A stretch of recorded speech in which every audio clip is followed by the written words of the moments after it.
Scott, I appreciate you making the time on your very with your very busy schedule. You originate, you coach, you probably do a lot of other things. You've got an event you're putting on right in Austin, Texas. So I can't imagine how much is happening, how many plates you're spinning right now. But you do it really well, and you make it look easy and effortless in a lot Yeah. of ways. You might want to check in on my wife with that one.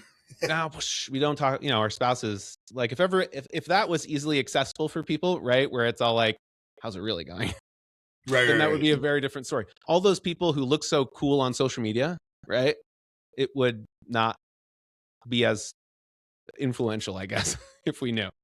Um, so I appreciate you, because the moment I reached out to you about getting on, talking about coaching, mentorship, development, that part of, I guess, an individual's growth journey, you were very, very willing. My time at Arbor, right? I know that was like, I guess, my first in-depth real line of sight into what you do and how you do it with consolidated coaching. And so appreciate you coming on. I have for a little while, actually, I guess it's 6 months since I went independent and started my own agency, wanted to help my clients understand what are some of the different avenues for coaching. And, we all need, who are the 5 closest people in your life, right? If you want to change and grow, we all need to kind of level up. Who is the voice in our ear? And what are some of the steps that we take to replace and level up, right? Like, some of the best decisions I ever made in my life were to change who I was surrounded by, right? So premise of this podcast is there's only 2 ways to grow from experience. We either lucky enough to learn from somebody else's experiences, or we're going to have to go through it ourselves, which isn't always so bad, because sometimes, failing forward, right, is that's one of the best teachers in our lives. Would you mind quickly sharing with me when did you get into the mortgage industry? What was the most amount of production you ever did in a single year? And how old were you? It was one loan shy of 100 million. So it still bugs me because it was like 99.3 million or something like that in 2016, back when 100 million was a big number. There you go. Oh, so pre-COVID, right? So not some Yeah. people. I ask that question and they're all like, "Oh, it's pre-COVID numbers or it's COVID numbers," Yeah. right? And it's like, I mean, I've got some eye-popping partnership numbers. Shout out to my buddy Justin Bale when we were working together as 160, 200, something like that. And then we were running a branch, and then we were running a region. I think all in we were managing something like 600 million of production. So like I could brag about okay, some well, bigger numbers, but me individually as a producer with one LOA, it was 99.3 million or 2 million, something like that. done well. I mean, I have some friends who do that, right? Like my buddy Sean, with cross country in the Bay Area. It's doable if you have the right systems and processes, and that's through. Well, at what stage of your career would you? We're going to get to it in a second, but just to ask, what stage of your career was that you did that 100 million to just have one support team? 2016. And Yeah. I got serious, not surprisingly, I got serious about databasing, getting coaching, and finding mentors on January 1st, 2014. I was like, something needs to change. I need to do a better job of like running my business like a business. So I probably spent 200 grand between 2014 and 2017 on, I went to everything, Tony Robbins, every event you could think of. I was there, and just poured a lot into reading, mentorship, taking coaching programs, because I kind of knew I wanted to be a coach. And then had my best year, started a coaching program, and the production kind of just went down every year after that as I was pouring into my clients more. So Yeah. spoiler alert, don't have 2 jobs at once. Yeah, yeah. I mean, would you want to be the jack of all trades, master of none? It's not always necessarily true. I think that it does, and I guess I know people where it's like, okay, when your effort and energy shift, it's kind of like this is cheesy, but a character in a video game, right? Like they only have so many stats, and it's like you can't be good at Totally true. everything, so pick what you want them to be good at. Totally true. Okay, so how old were you you said when you got a mortgage? I was 21. I was right out of the army, and I got in 2000 working for Washington Mutual. Tail end of 2000, started as a teller, and then worked at the bank up until Washington Mutual fell at 2008, and struggled for a couple of years, and then started doing like real, like decent numbers again, probably around 2011, 2012. There you go. That's so funny. My sister worked for WAMU back in Orange County, and after I graduated college, and I thought that was, okay, maybe I want to do that. Can you put in a good word for me? They'd just gotten bought by Chase. So Yeah. she worked at WAMU, and then we both briefly worked at Chase. Well, she briefly, then she moved on to something else, using her degree. I technically never used my degree. That kind of bugs me. I studied criminology, not using that. But Chase was a great place to, I guess, cut my teeth. I was a teller at Chase all throughout college, so that was great for me. Chase does provide some amazing training. They have a mega center here in Columbus, 10,000 plus people, and hey, you can get mad at them. I think sometimes realtors don't like their pre-approval letters. Actually, here Fair. that's the thing you hear some of the agents say is like, no, but they do some things really well. They serve a lot of people. So, okay. What was, when you got started at 21 in the mortgage business, what was one thing that somebody taught you about how to be successful in the mortgage business, right? That made a huge impact on you. Like, can you remember, like, what was one of the most important things somebody taught you, and who was it that taught it to you? Yeah, I'll tell you, I had the discipline from being in the military, and I'm pretty much already a driven person. But the contrast in my first couple of years between, and I will use her by name because I can't stand her, the contrast between a horrible manager named Michelle and a wonderful manager named Ovi, OVI. And I wish that guy was on social media because I would love to find a way to stay in touch with him. He really taught me like how to be a professional and merge that with the drive, because I would show up and just like crank things out. But it wasn't until I got to know Ovi that I was like, oh, okay, this is how you actually work in banking. This is actually how you talk to people about their finance. And not surprisingly, when he took over the branch, like production doubled. Dang. Okay. All right. All right. So one of my other favorite follow-up questions to that is, what is one of the most important things you learned about how to be successful in the mortgage industry that nobody taught you, that you had to, good or bad, right? You had to learn all on your own. What, maybe there's multiple things, but if you had to pick one thing Yeah. that sticks out to you right now. Number one thing, January 1st, 2014, getting serious about databasing. I had heard somebody give a talk and they said, hey, with technology, this was very, very relevant foreshadowing. He said, with technology, there will come a time in the near future where the size of your database is almost more important, if not more important than the quality of your work. And so, being a 21-year-old starting at a bank in our lifetime until 2008, we had never seen a bank fail. We didn't live through the savings and loan crisis. We didn't live through the Great Depression. So I just thought, cool, I got this job at Washington Mutual. I'm going to be here the rest of my life. Like, I don't need to save anybody in my cell phone. I don't need the database because I have access to the entire WAMU network in, virtual banker or whatever they called it. And so I didn't database for the 8 years I was at Washington Mutual. And then it took me another 6 years of being stubborn of like, well, I'll just keep reinventing the wheel every week, every month.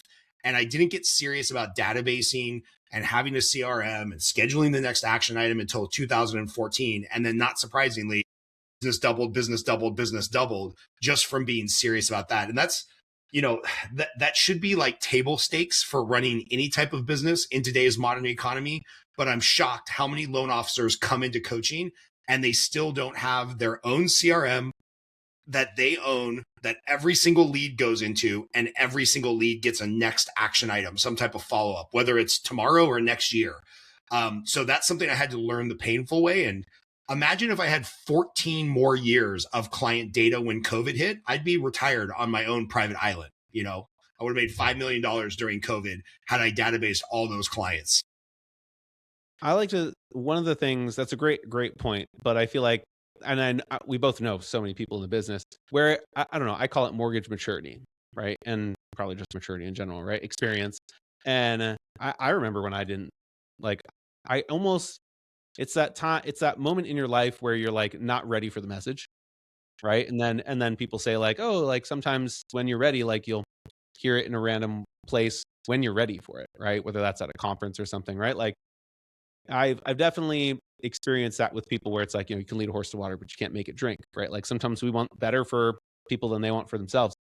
I feel that about even clients, right? Like, so the consumer, sometimes we want something for them that's maybe even a little beyond what they're ready for today. So you just have to give them the rate, right? Or they're just going to get the loan from somebody else sometimes, unfortunately. It's a tough world that we live in where it's like, okay, experience is the best teacher, right? True. Talk to me about when you were like, it's kind of like that science of going through it, right? Because so how much time had passed, right? Between up to 2014, you've been in the business how long? 14, almost 14 years. 14 years. Okay. And so you'd never taken your database that seriously, right? Correct. Okay. I think that was me as a title rep. When I was a title rep, I did I did not do my client or my referral partners well, like at all. Okay. It was when I met Ryan Grant and then I saw him at Fairway that I was like, damn, like this is what having a presentation actually like during the initial partnership conversation, like looks like when it's done at a high level. And so, swipe and adapt. I'm a good copycat, right? I'm going Right. to Right. copycat and slowly iterate and make it better. But walk me through, because you hadn't been coached up until that point. No, I had never had like a formal coach, I think until 2013, 2014 ish. Okay. Maybe, and that's a good point. No formal coaches. What were some of the informal relationships that you feel like you had as far as like, people who worked at other companies or people who worked at your companies, like people who, you know, they were kind or generous in that way, they're pouring into your glass, just that abundance mindset. Yeah, it's funny. My mind immediately goes to an ex-girlfriend's stepfather, who I'm still friends with. Shout out to Steven. We've stayed great friends, and I'm actually still friends with the ex-girlfriend. We've both since moved on, got married, had kids, have families, but we're Worked still out. pleasant to each other. And Look, I'm very the close with her experience actually stepdad. helped you guys find your future spouse. Totally, 100%. Like I knew we were not right for each other, as did she. We found the right fit. But Steven's really stayed in touch for, I mean, we're going on 20 years now of staying in touch and helping mentor me on like finances and maturity and building business and hiring people. And what's crazy is he came from the world of medicine. He owned a bunch of nerve clinics, but he ran his business like a business. Yes, he was a doctor, but he was more of a businessman. And it's just amazing how many things he dealt with HR and payroll and investments and saving for the future that is 100% relevant to a loan officer. So sometimes I find loan officers like, oh, I've got to talk to the $200 million producer who, is gonna fix all my problems. Like, you might get a great idea from the dude that owns the landscaping company that does your yard, or the the person you're in the chamber with that has no relevant experience to the mortgage space, but just knows how to run their business like a business. So I'm actually the older and more mature I get, I actually enjoy going to coaching events where it's a myriad of different industries and not just mortgage people, because they've got ideas that just haven't kind of matriculated into the mortgage space yet. And then I can bring that to our coaching clients. Yeah, no, I hear that from a lot of, again, more probably experienced, seasoned people that start to appreciate. Who was it? Actually, it's my buddy, I think Mac's in New Jersey. Has a a coach, a really good coach outside of the industry. That's a lot more common than I feel like there. I am doing a study, by the way, Scott, on business development. So this is something new that I'm putting together like a board for. It's going to be a legit study on the decisions that loan originators make that lead to higher levels of production, right? It's kind of like that maturity thing. I feel like there's stages of of careers, Mm-hmm. and when you start, certain things work and a lot of things don't work, right? Because you don't have credibility, you don't have the business acumen, right? It's like, what are you going to do to go get the business? A lot of people say open houses, right? A lot of people say B&Is or things like that, right? And then there's, other levels of production that you kind of get to. I'm curious if you feel like you personally, having gone through that, seeking of a mentor, right? Leveling up in that area. I feel like that's a huge part of what I'm going to find in that study, is that sometimes people stay at certain levels of production. And again, like, you could use the word they're staying comfortable. Other people like to be harsh and say lazy, right? Like, you're just lazy. You don't want to do the work. But if you're too comfortable, right, you're not challenging your thoughts and you're not expanding on that. And nobody's actually challenging you, right? You're not paying for it, right? Like, you have no skin in the game. Can you share your thoughts on that a little bit? Do you feel like, from a business development journey, right, the decisions that originators make that lead to higher levels of production, what's your experience, I guess, correlating Yeah. those two things, seeking mentors, coaching? Because I guess that's when it happened, right? 2014 is when you got your first coach. Right. I wrote in my book, shameless plug for my book, Lead Generate, 61 Days to Double Your Pay. I wrote that everybody in this space, or any business for that matter, should really have like three people in their life, right? They should have a mentee. And I don't care how early on you are in your career, there's somebody who knows less than you. So I think it's just kind of that go giver mentality of like, dude, give back to somebody without charging them. Whether that's somebody that's coming on your team or somebody that you're mentoring or young man or woman that's just trying to find their way. I think everybody should have a mentee. I think everybody should have a sibling rivalry, right? Somebody in the industry that you're like, oh man, I did 6 million, you did 7 million. I really got to up my game, right? Like having a little bit of that camaraderie of competition. And then I think everybody needs a mentor. And, the thing that drives me bonkers is I love when people pay for coaching because that feeds my family and I think I'm good at it. But like you can find a mentor anywhere on YouTube in the pages of a book. Like if you're broke, if you're struggling and you don't know how to like make the next dollar, you can pick up my book for $15. You can probably watch 10,000 hours of interviews with people like you, like people like me. And then you got to take action, right? And then all the way up to even at this point in my life between the masterminds that I've part of, I think just rounding it, I think I'll spend $35,000 this year in masterminds, mentors, coaches. I have my individual coach. I'm part of a mastermind for dads and I'm part of a mastermind for coaches so that I can keep up leveling. And trust me, when my wife sees the credit card bill and she's like, what did we pay $10,000 for? I'm like, oh, that's my annual commitment to this group or whatnot. It's a tough conversation, but I know if I don't keep growing, I can't bring more to our coaching clients because there are some coaches that are great and they're dynamic and they're continuing to learn. There are coaches out there that still thinks, what worked 15, 20, 25 years ago is still working. And it's not because, if you haven't originated alone since the invention of email, you probably have a lot to learn about what your clients can do. So I think just constantly learning more. Like what I love about coaching is I'm not digging ditches for a living. I can do this for another 30 years and still be as effective as I am now, probably more effective as long as I keep learning and keep iterating. Yeah, as long as you don't stay still, right? Because inflation in the world, nothing's staying still really in the world. Right. Yeah, I love that because we're best equipped to help the person we used to be. I also think that it's whether you're into anybody watching this, God, the universe, or whatever your cup of tea there is, I've definitely noticed personally that my belief spiritually, right? Like because we're guilty of something, right? You can see it like in other people. And one of my favorite books, Radical Candor. I think that I love sharing that with people because it's like I don't need more cheerleaders in my life who would root for me no matter what, even if I was losing by 60 points right in the game. It's like, no, how about some directness about stop. Like don't do that. That doesn't work. Right. And sometimes people are not ready for that. But yeah, like I wish that I had that. Right. And I feel like a lot of people, maybe a little bit of the purpose of the study that I'm going to do, I feel like what I wish that had existed when I started in title insurance because I made it up. Right. Like, and I just found a couple of people where I was like, okay, you're doing a lot of business and you sound good. And then it's like, I'm just going to try and do what you're doing. Right. And hoping that's what worked for them. It doesn't mean it's going to work for me. Right. Right. Yeah. And so like a mentee, I've never thought about that and having a sibling rivalry. Talk to me about maybe some of the good sibling rivalries you've had.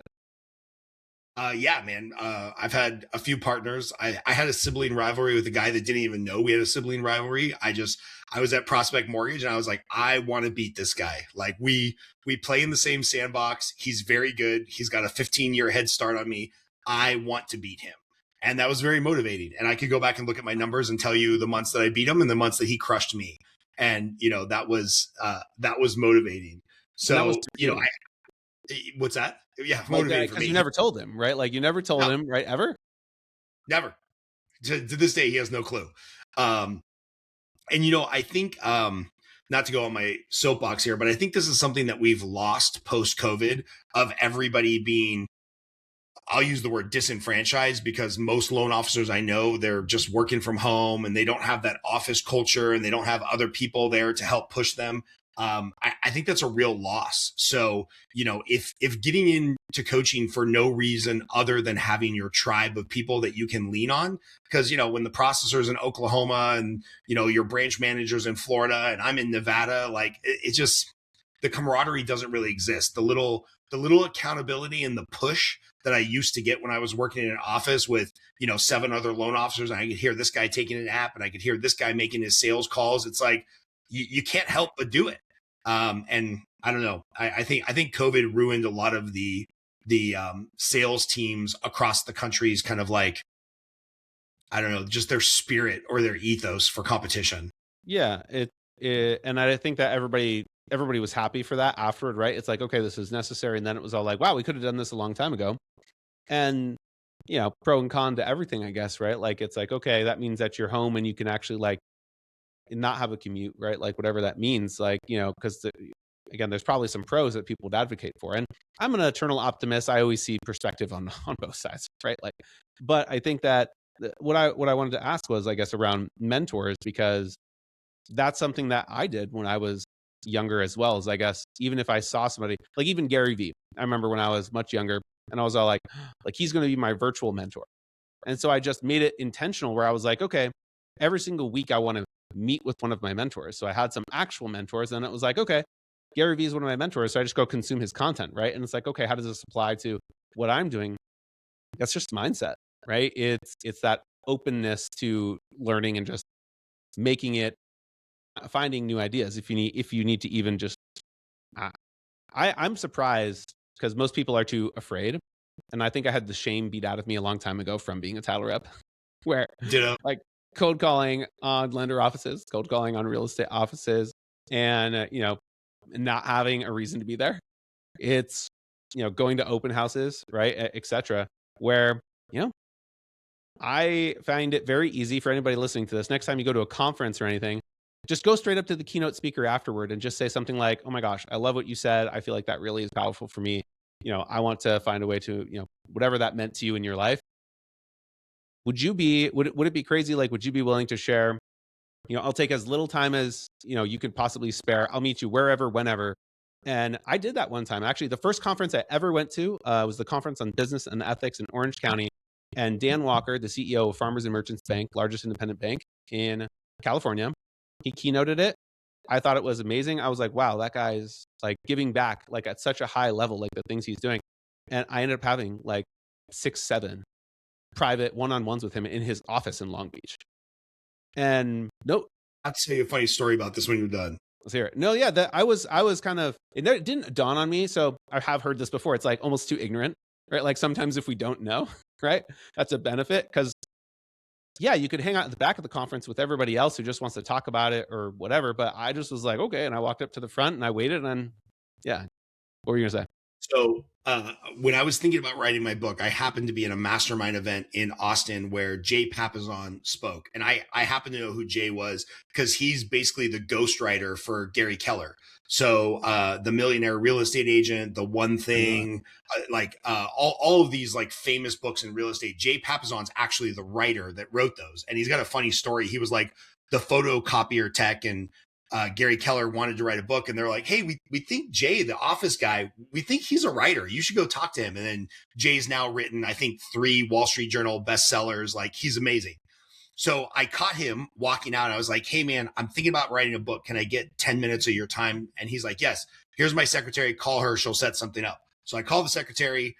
She gives me this little tripwire, very, very sneaky, but very cool, of like, hey, Jay gave this 30-minute talk at an event. I'm going to send you the recording on YouTube, watch it and respond back to me your thoughts. And then I'll get you 10 minutes on the calendar with Jay. And Jay's like basically running KW at this point, right? So I watched the video, immediately responded, got on his calendar. He spent, I don't know, 45 minutes, an hour with me, helping me strategize over the book. And I was so thankful. I was like prayer hands on the phone. I was like, Jay, thank you. This gives me a lot of guidance and clarity. I'm sure you get, hundreds of these calls. I just really appreciate you taking more than 10 minutes. He starts laughing and he goes, Scott, I get hit up all the time to talk to people about writing their book. And that's why my secretary had that little tripwire of making you watch the YouTube video and then respond with your content or comments. He's like, do you know how many people I've actually had this call with over the last 10 Like years? on And one hand, maybe. I'm like, I don't know, 500. He's like, you're the second. He's like, everybody thinks that they want to write a book, but nobody wants to put in a half hour of work of watching a video on writing a book. So therefore, I know they're not worth my time. You were worth my time, so I gave you extra time, and it meant the world to me, right? So just more pieces of evidence, Thomas, that like, be ignorant, jump through the hoops, whatever you have to do. There's a lot of people that are way more accessible than you think they are. Yeah, and we're in our own heads, right? Like, so we think that people are. It's like the narrative gap that Rene Rodriguez talks about, right? Like, we think that people are thinking about us when they're not even really thinking about us, right? And it's like, get over it and just act like everything's fine and just do it, right? Like, you'd be surprised sometimes. Like, human behavior, we're constantly maybe thinking, filling that with the darkest shit that we can possibly come up with, right? Like, oh, he thinks that I'm a lowly little pleb and like doesn't want to talk to me. It's like, how about you just keep calling and keep calling? And most of the time, whenever I've had those like breakthroughs with people, you realize the truth, which is like, yeah, they just had life. Like, they weren't thinking about you. Right. They're just actually doing other things. And they're like, and most people tell me that, like, one of my rules is, until somebody says something differently, I act like everything's fine. And I just keep forever. Like, I'm forever just like trying to talk to you. Okay. Talk to me about consolidated coaching.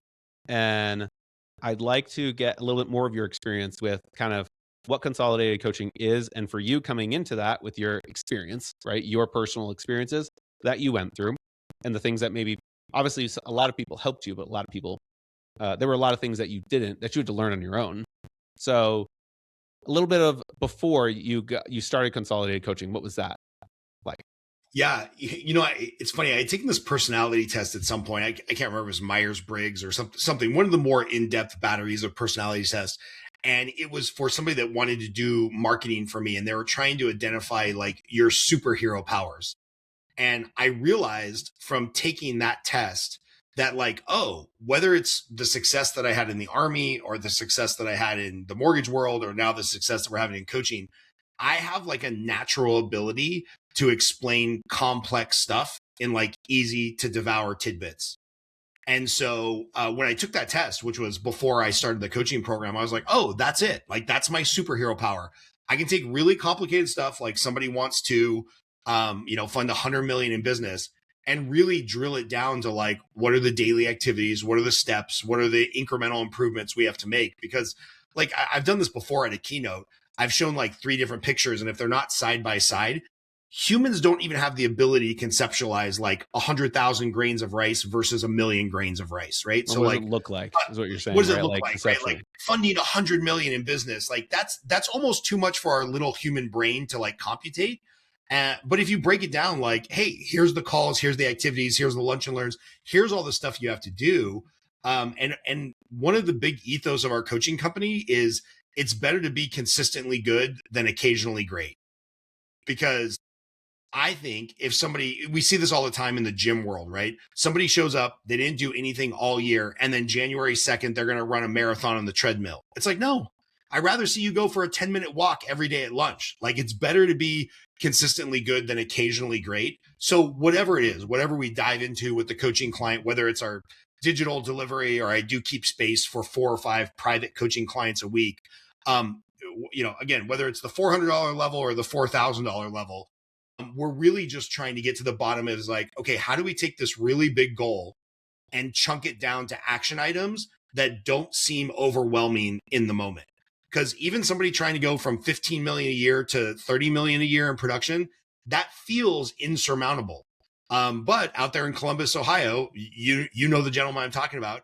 I've got a guy that jokes that he's not fit for public consumption. He makes a lot of self-deprecating jokes. And that guy's gone from, 0 to 30 million in production in a couple of years, because it's like, hey, man, just stay the course and keep doing these things and it will all work out okay. And when it's not working out, because sometimes the market has a say so in this as well, when it's not working out, you'll at least have like the mental fortitude to know like, well, I'm doing the steps, the market will recover, the rates will come down, the community will rebound, and I'll just get a bigger lion's share of the available production. So yeah, I mean, anybody that wants to call me, just look up Scott L as in Lambert or loser or lover, Scott L Groves on any of the social medias.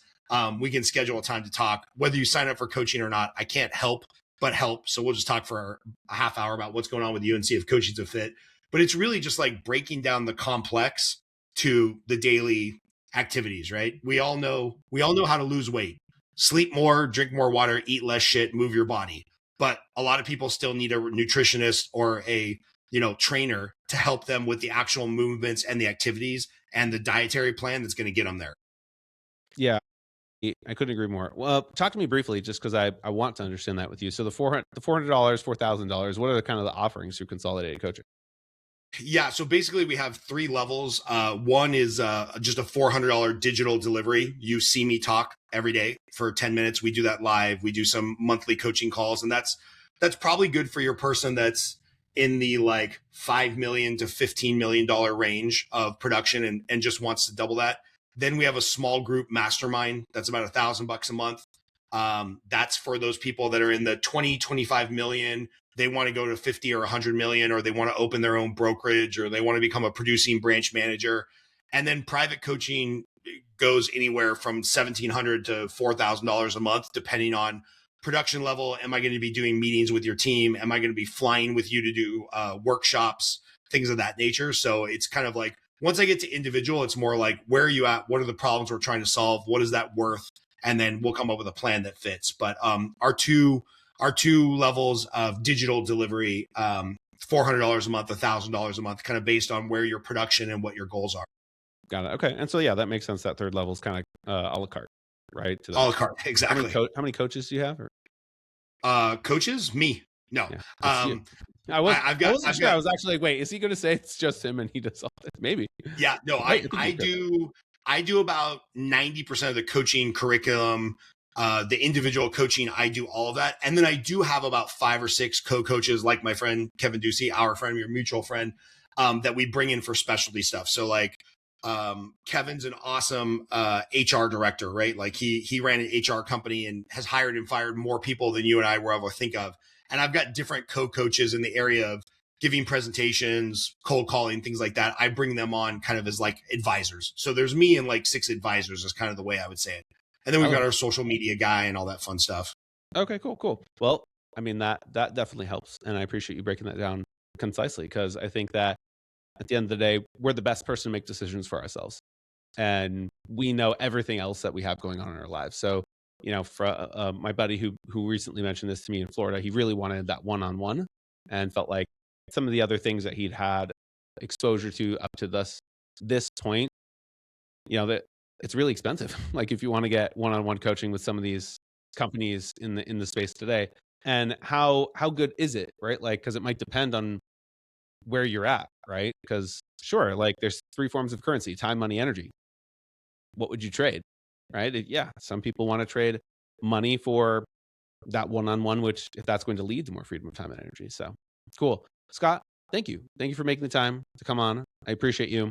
Is there what's next? Like, what's the dream? Like, what are you building right now as far as like the dream that you're kind of moving toward personally? Yeah, I think we will cap out around 200 to 250 coaching members before we just have to become kind of like, a checklist like many of the other coaching companies out there. So, I think I've got the bandwidth for 2 or 3 more private coaching clients, maybe another 10 in our mastermind, and maybe another 100 in our digital delivery. But like, I really pride myself on like knowing our coaching client. Like I still do the 2-hour onboarding call with each individual sign up, because I really want to dig in deep to their business and figure out what's going on. And it's a lot of time and money, or no, not money, a lot of time away from my family. So, I think we're at like 130 something coaching clients. Maybe we could double that to 200, 250.